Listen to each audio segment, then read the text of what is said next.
welcome to day 8. How are you feeling? You're feeling you're lightening up your energy, you're freeing your soul. This process will depend on your connectedness and depending on what you've done prior to this course and how much effort you have put in your own energy field to connect, to feel, to elevate, and how much focus you have on watching your thoughts, watching your energy, and saying, hey, if I'm experiencing this out there, it's got to be in my energy field. That's a very forensic healing type of attitude or mindset. The forensic healers are trained to know this. So how trained are you? You're not all a forensic healer that's watching this, but this is what you must do. Because if you say, I created that, then you have the power to change it. When somebody else, you say, does it to you, whether it's a government, whether it's a medical system, whether it's a teacher, whether it's your family, whether it's your friend, whether it's the financial state of the world, whatever. When you blame them or give them that power, you lose your power. All right, so just be mindful of that. So this is so how connected you are will depend on how fast you can get into your energy field.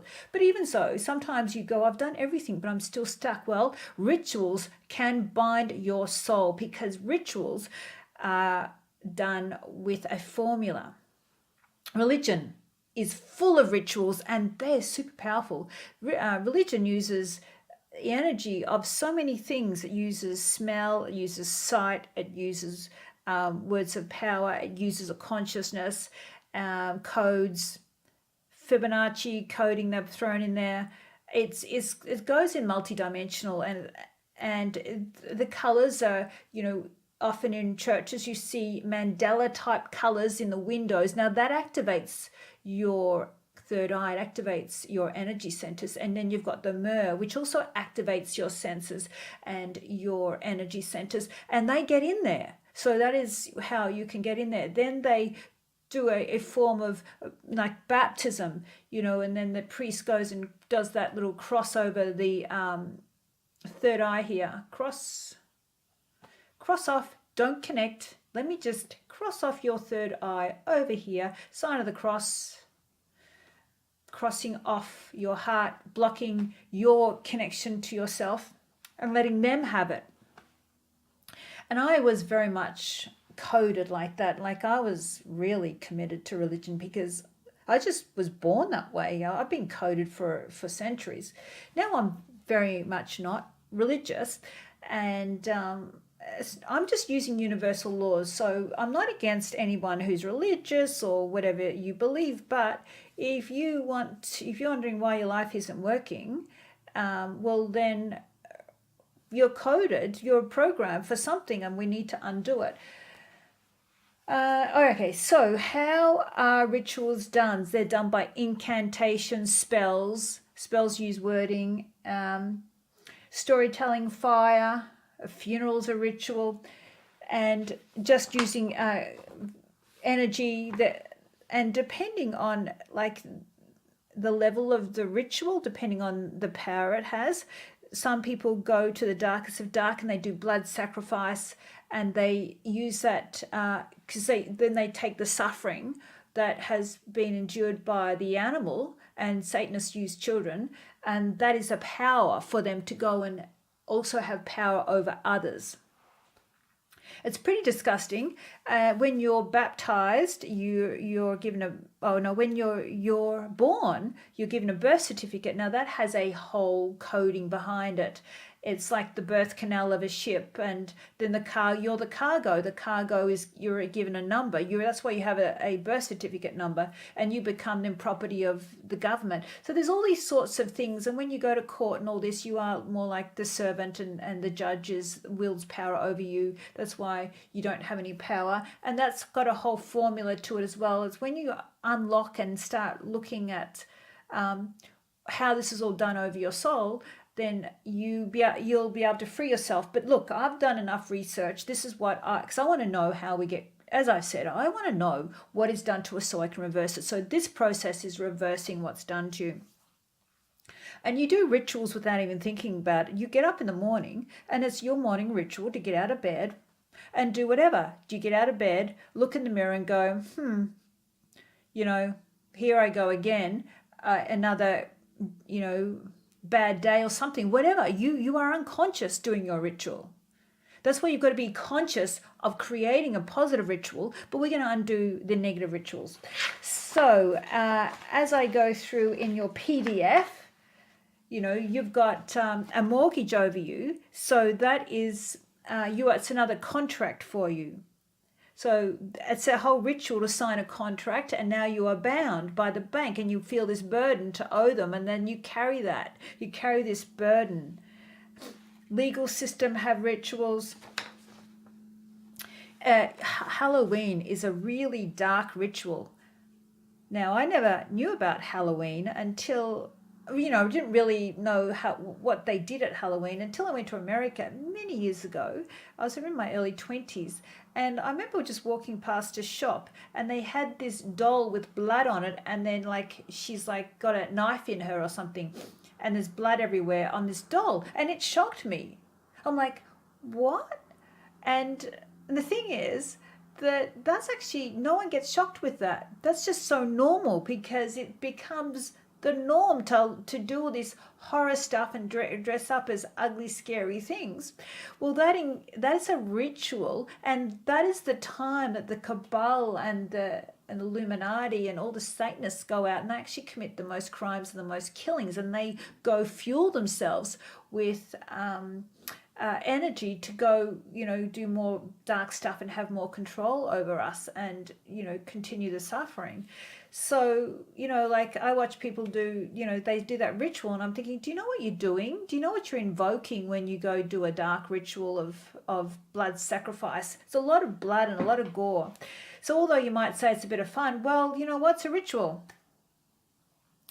Funerals are all rituals, and they are to send that person off into, you know, the next realm and to, you know, wish them well. There are opposite rituals. There are actually people that still operate today that bring people back to life. And so the name of the ritual done to bring people back to life is called necromancy. That's how you pronounce it. And that's that ritual where they will try and bring back people back to life, and they will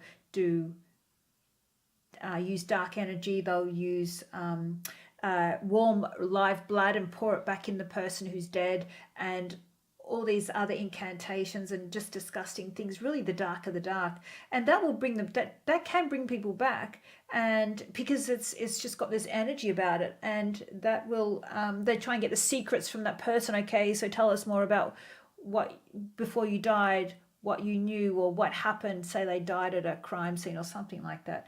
So there's really dark rituals, but then there's these, they seem like they're harmless rituals. Like marriage is a ritual. You go tie the knots. So you tie, and what was said, and you do it before God. And the old rituals, of course, were to love, honor, and obey. And I can see my mum was caught up in that one, and she said, I did it before God, so I will not get divorced no matter what, no matter how mean and rude and disgusting that he is. It sort of bound her, and you become blinded, and you, until you wake up, you go, what was I thinking? People do rituals of suffering. They say, I want to know I want to be like Christ, so I want to agree to suffer. And they can undergo those rituals today. You can still do that. A ritual of obedience. Holy Communion is taking on the body and blood of Christ. So that's actually like a satanic type of ritual. It's like cannibalism in a way. It has a religion is full of dark rituals, and it keeps you to, it's been perverted. It's been, the whole Christ thing has all been reversed.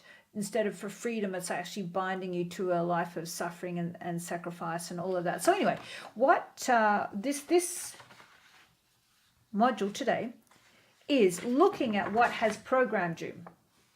Now, there's an energy that is used called the Qliphoth. So Qliphoth is the opposite to the Sephirotic. Sephirotic comes from the tree of life, and that is the energy that grows, that multiplies. It's good energy. It heals. It does everything positive. The opposite is the Qliphoth energy.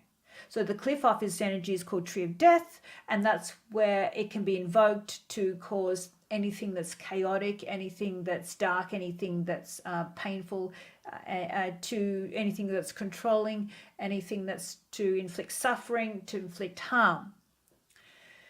So dark sources, people will access that cliff off, and positive people will access the Sephirotic. And then sometimes you'll get a combination of both. You'll see someone like, well, they'll make out they're accessing positive, but behind it they can have some dark energy. So there's the cliff off worship, like the Skull and Bones Society. So that whole symbolism of having a skull and bones is a death, is for death. And, you know, the Christ upon the cross, well, that's, you know, symbolic of suffering. And it's also, and suffering, pain, and disempowerment, the whole thing to be a Christ follower, because once you become a Christian, you signed up to be like Christ, suffering, sacrifice, poverty, chastity, turn the other cheek, you know, disempowerment, be obedient to God. God is above all, and that's why some people will go die in the name of God. They'll go say, you know, Allah is my all, and I will die in the name of God, because they've been programmed. In Turkey, all through the night when you're sleeping, when your subconscious mind is so easily accessed, they play on the hour. It's the most eerie thing. The prayers of Allah, and that Allah is everything. So it's like every 3 hours while you're sleeping, out on the streets, they will gong and have, you know, the song, those prayers, incantation of prayers.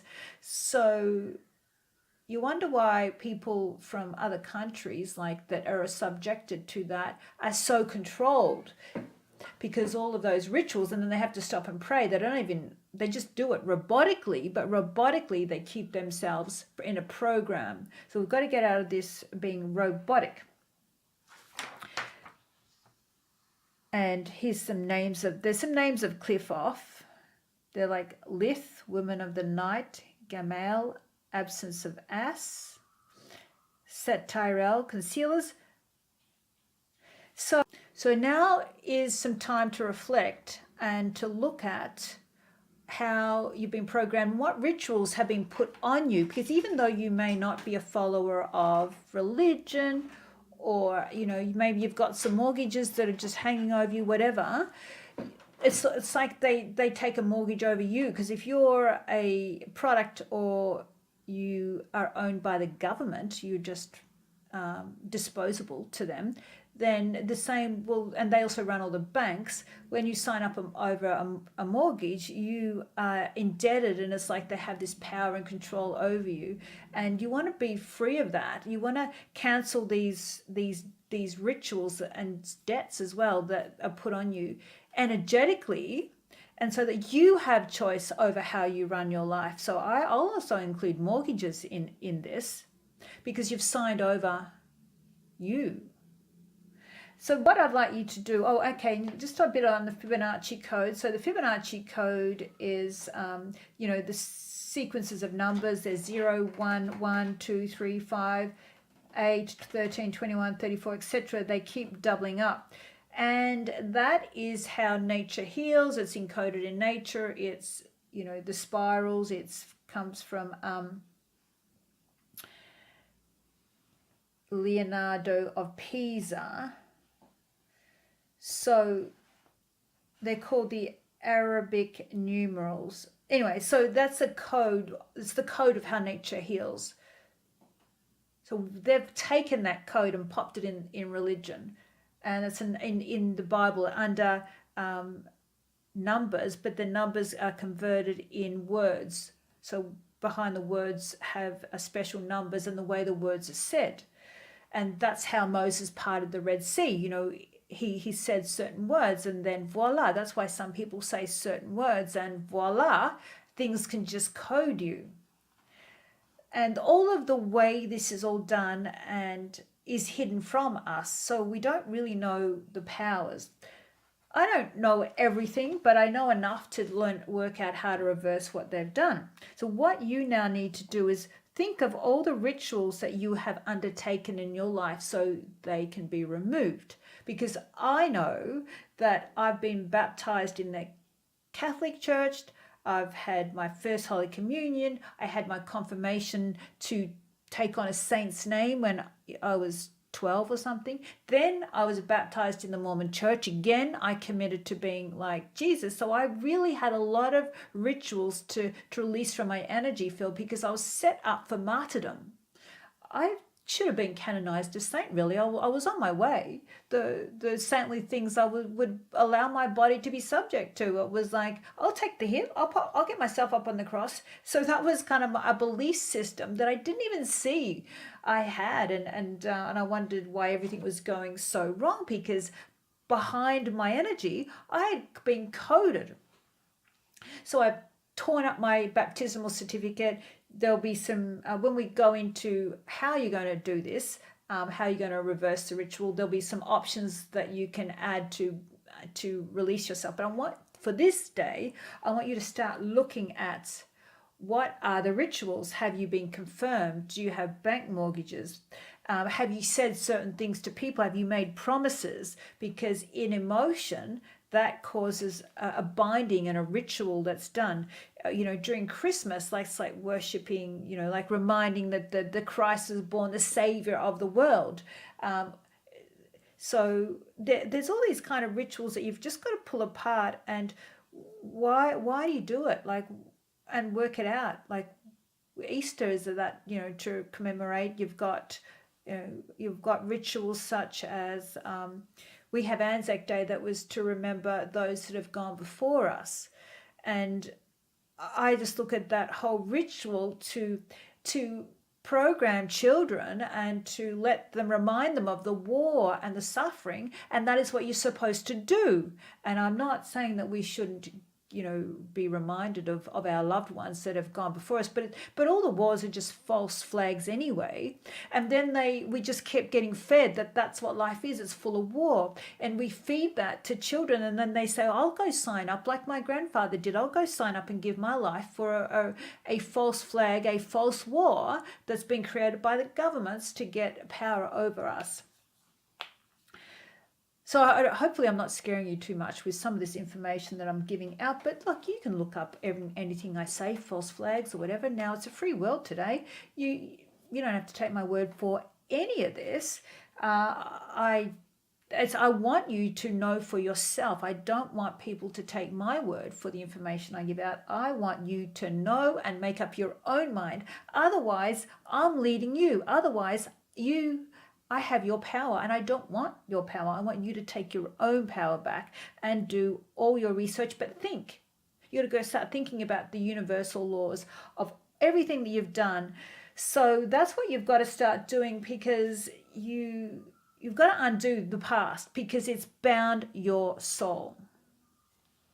So just think about the past, and think about ceremonies, and write them all down. When you do a confirmation, if you're religious, you do a confirmation to take on a saint's name. I was Bernadette. So again, I'm like coding myself and my body to be like Saint Bernadette. Or you watch your mother sacrifice, and in a way, the ritual, you watch her just do a ritual of serving everybody. That's ritual. When someone comes, she serves, and that's her ritual. We all are doing things. Rituals is something that's done over and over and over, and it's a way of being. So, and then that's that. I particularly want the ones that are done with certificates. When I knew a lawyer, and she said she had to go, pledge allegiance and all these. She had to pledge or make all these pledges, and go before the go before the bar or whatever that is, and make pledges to be a certain way and to uphold certain standards that bind her again, because you go before it and you go through this whole, and it's like when you graduate from school, and again, that's a whole ritual of wearing the cap and all of that, and who knows what's behind those rituals. I have no idea, I haven't looked at that, but So I want you to take a look and write them all down, all these rituals and all these things that bind your soul. Rituals also, so there's also that billion-year contract by Scientology, which, that binds someone's soul. So if you go sign that certificate, or if you sign a contract with Scientology, which is the billion-year contract, your soul is now bound. In the Mormon church, we used to go into the temple and we would get all our ancestors, and we would ritualistically go and get baptized in proxy for them. So we forcefully bound their soul to go get baptized, and then we married them as well, bound their soul again in the Mormon church.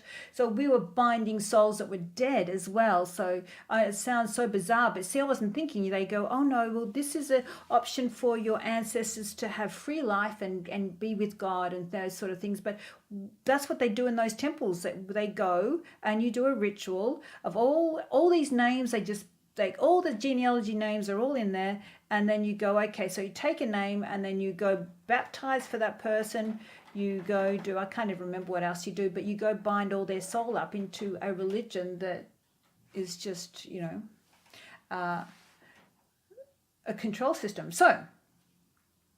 So maybe that's been done on, imagine all those souls that I've done there. I should unbind them. Like I should karmically cease. Now that I've done that, I brought to my attention that for me to clear some karma on that, I would probably do a little ritual, and which we'll talk about tomorrow, of how to unbind those souls. So I could, do a ritual and just say, like, I'm sorry that I have bound anyone's soul that I've bound in the Mormon church.